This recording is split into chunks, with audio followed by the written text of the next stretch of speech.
नमस्कार दोस्तों, मैं कृष्ण गोदारा आपका रियल स्टडी में स्वागत करता हूं। और आज का जो टॉपिक लेके आए हम भौतिक विज्ञान का, वो है यांत्रिकी। यांत्रिकी के अंतर्गत क्या क्या आता है ये मैं पहले बता देता हूं। जो आपका बल हो गया, ऊर्जा हो गई, कार्य हो गए, ये सभी जो टॉपिक होते हैं ये यांत्रिकी के अंतर्गत आते हैं। तो इन सभी से संबंधित हम मिक्स क्वेश्चन लेके आए हैं। तो बिना किसी देरी करते हम क्लास स्टार्ट कर रहे हैं। तो पहला क्वेश्चन आपके सामने है, यंग प्रत्यास्थता गुणांक का एसआई मात्रक है। मतलब यंग प्रत्यास्थता गुणांक का जो एसआई मात्रक है वो बताना है।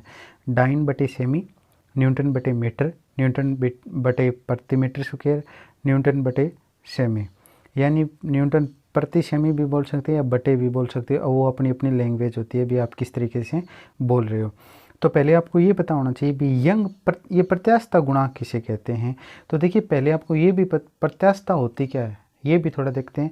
अगर किसी वस्तु को हम एक बार हम बल लगाकर उसमें उसकी लंबाई में परिवर्तन करते हैं और बल छोड़ने के बाद वापस उसी स्थिति में आ जाए, तो ये गुण होता है, ये होता है प्रत्यास्थता। क्या होता है ये? प्रत्यास्थता। यानी प्लास्टिक की ये पाइप है, उसको हमने एक बार एक हाथ से पकड़ के, सीधी पाइप है उसको हमने टेढ़ा कर दिया, फिर छोड़ेंगे तो वापस सीधी हो जाती है। यानी स्प्रिंग, और ये क्या होते हैं? प्रत्यास्थ होते हैं। तो इनका जो अधिकतम मान होता है, यानी किस पदार्थ में इनका कितना मान होता है, कितने फ्लेक्सिबल होते हैं, वो क्या होता है? उनका प्रत्यास्थता गुणांक।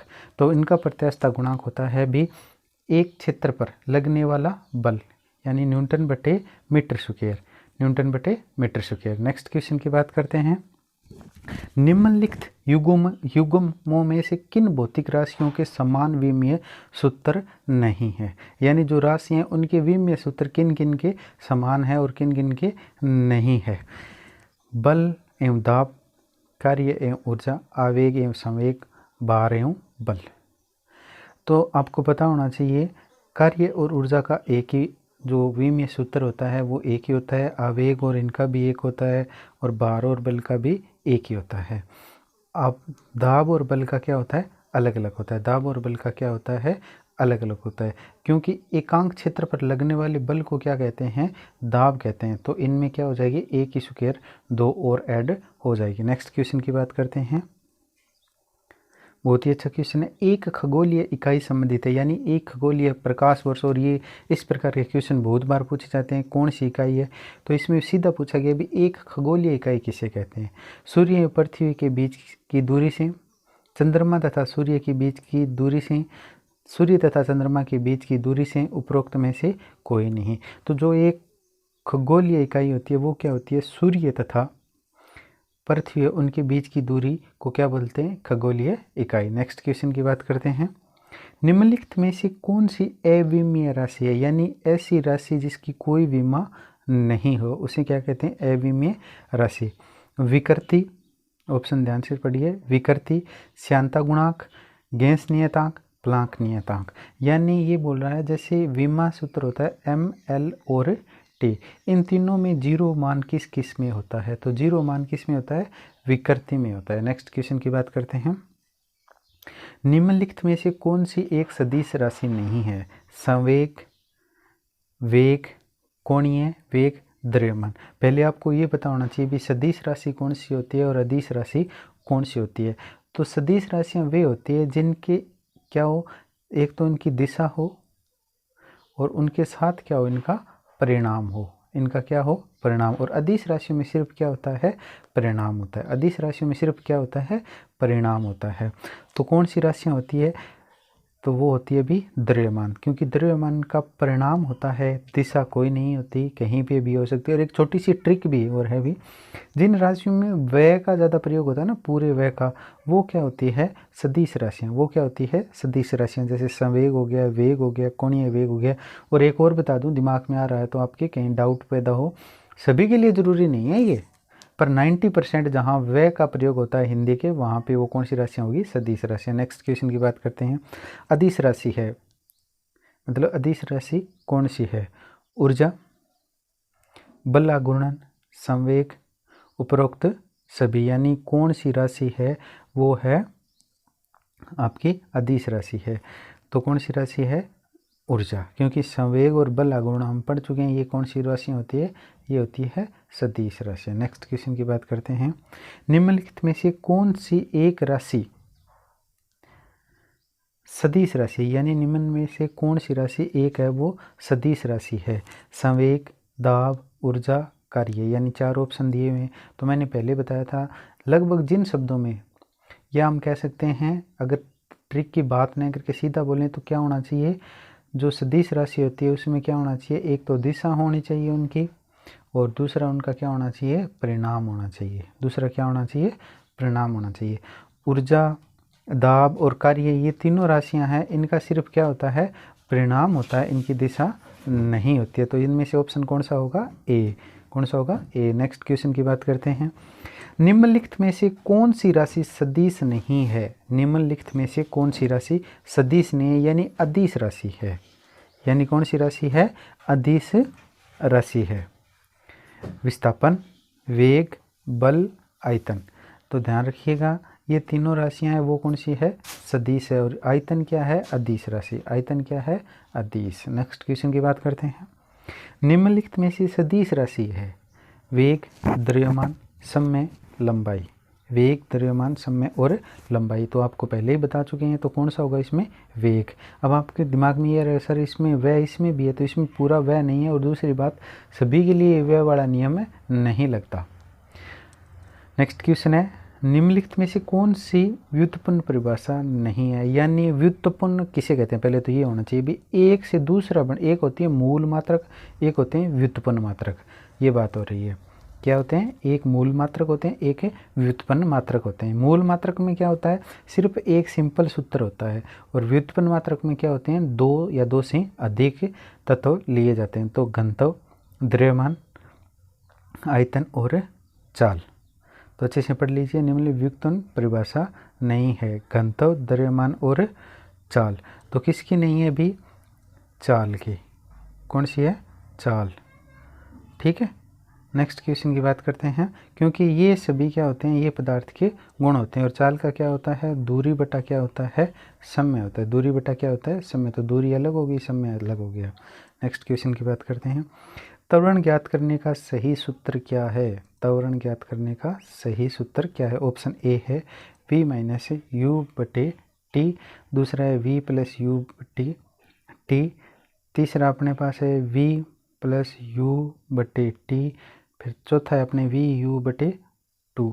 तो पहले तो ये पता होना चाहिए आपको त्वरण किसे कहते हैं।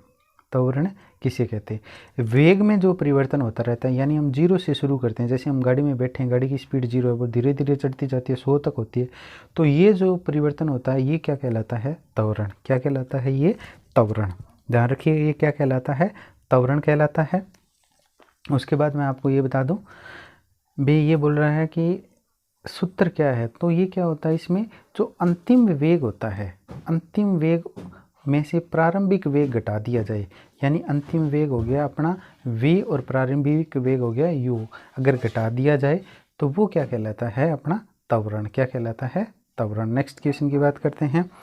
पदार्थ के संवेग और वेग के अनुपात में कौन सी भौतिक राशि प्राप्त होती है? यानी संवेग और वेग को एक दूसरे में भाग दे दिया जाए तो हमें कौन सी राशि प्राप्त होगी? वेग, त्वरण, द्रव्यमान और बल।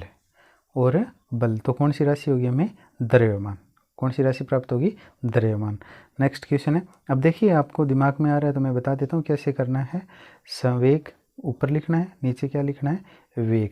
अब संवेग की विमा लिखनी है mlt और फिर वेग की लिखनी है mlt। इनमें से जो क्रॉस होता है उनको काट दें तो बाद में हमारे पास क्या बचेगा, सिंगल m यानी द्रव्यमान। नेक्स्ट क्वेश्चन की बात करते हैं। प्लांक ने अचर में किसका आयाम होता है? प्लांक होता है वो किसका नियतांक होता है, सीधी बात ये पूछ रहा है।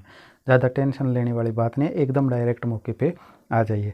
ऊर्जा, रेखीय गति, कोणीय गति, बल। तो जो प्लांक नियतांक होता है वो कौन सा होता है, कोणीय गति का। प्लांक के अचर यानी जो चेंज नहीं होता है, ठीक है, उसे अचर बोलते हैं। नेक्स्ट क्वेश्चन की बात करते हैं। एक लड़की झूले पर बैठी स्थिति में झूला झूल रही है, उस लड़की के खड़े हो जाने पर दोलनों का आवर्त क्या होगा? यानी एक लड़की है और ये ऐसे झूला झूल रही है, कभी झूला इधर जा रहा है कभी इधर आ रहा है, तो वो खड़ी हो रही है, ठीक है।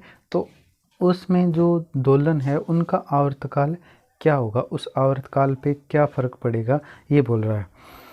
कम हो जाएगा, अधिक हो जाएगा, लड़की की ऊंचाई पर निर्भर करेगा, अपरिवर्तित रहेगा। तो जो आवर्तकाल होता है तो कोई भी वस्तु होती है उसकी ऊंचाई पे डिपेंड करता है। नेक्स्ट क्वेश्चन की बात करते हैं। घूर्णन गति करती एक गोल में अचानक एक लड़का आ बैठ जाता है, यानी घूर्णन करती एक गोल जैसे होते हैं ना वो मेड़ों में ऐसे, ठीक है। ये बोल रहे हैं मेज के कोणीय वेग पर क्या प्रभाव पड़ेगा, यानी उसका वेग कम होगा या अधिक होगा, ये बताना है। कम हो जाएगा, बढ़ जाएगा, उतना ही रहेगा, कुछ नहीं कह सकते। तो अगर घूर्णन गति कर रही है तो उसमें अगर कोई द्रव्यमान आ जाता है तो उस टाइम क्या होता है, उसका वेग क्या होता है, कम होता है, क्योंकि पहले से उसकी एक निश्चित गति होती है, उसके ऊपर भार और बढ़ जाएगा, तो इस वजह से उसका वेग क्या हो जाएगा, कम हो जाएगा। तो अपना कौन सा ऑप्शन सही होगा, ए ऑप्शन अपना सही होगा। नेक्स्ट क्वेश्चन की बात करते हैं। नेक्स्ट क्वेश्चन है अपना, यदि किसी चली हुई वस्तु के वेग को दुगना कर दिया जाए तो उसकी गति त्वरण दुगना हो जाएगा, गतिज ऊर्जा दुगनी हो जाती है, गतिज ऊर्जा 4 गुना हो जाती है, भार दुगना हो जाता है। यानी सीधी सी बात है, बोल क्या रहा है, उसकी गति पर क्या प्रभाव पड़ेगा।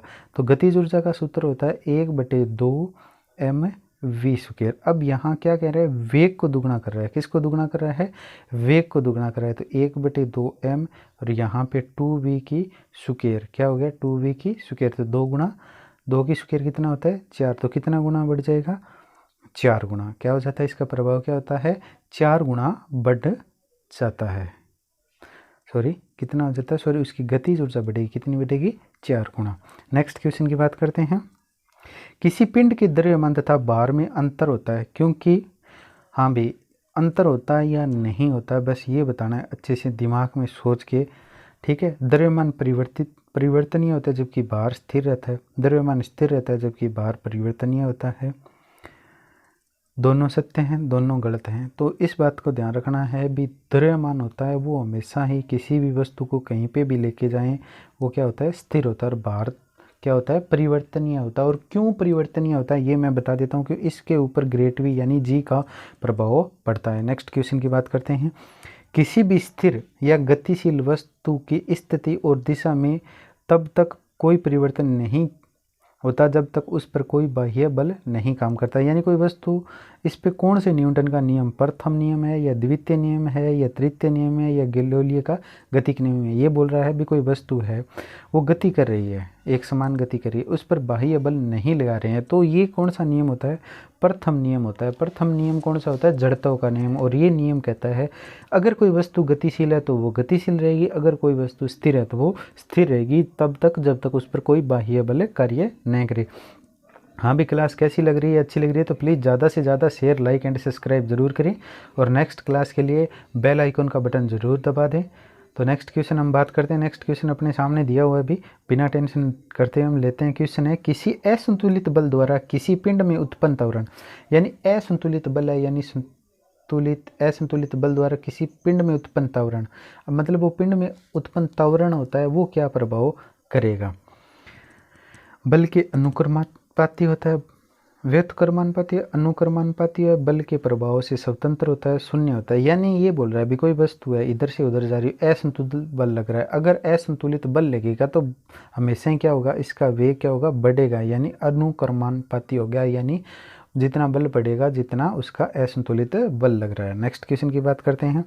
न्यूटन की गति के अनुसार क्रिया तथा प्रतिक्रिया का संबंध होता है, मतलब ये क्वेश्चन रीट में पूछा गया है, हमेशा एक ही दिशा में लगे होने चाहिए, भिन्न भिन्न दिशा में लगे होने चाहिए, हमेशा भिन्न वस्तुओं पर लगे होने चाहिए, का परिणाम बराबर होना जरूरी नहीं है किंतु उसकी दिशा समान होनी चाहिए। हमेशा ही जो क्रिया प्रतिक्रिया का नियम होता है, थर्ड नियम होता है, वो 2 वस्तुओं पे लगता है। तो किस पे लगता है, 2 वस्तुओं पे। तो क्लास कैसी लगी, प्लीज़ ज़्यादा से ज़्यादा शेयर, लाइक एंड सब्सक्राइब जरूर करें। मिलते हैं नेक्स्ट क्लास में। Thank you for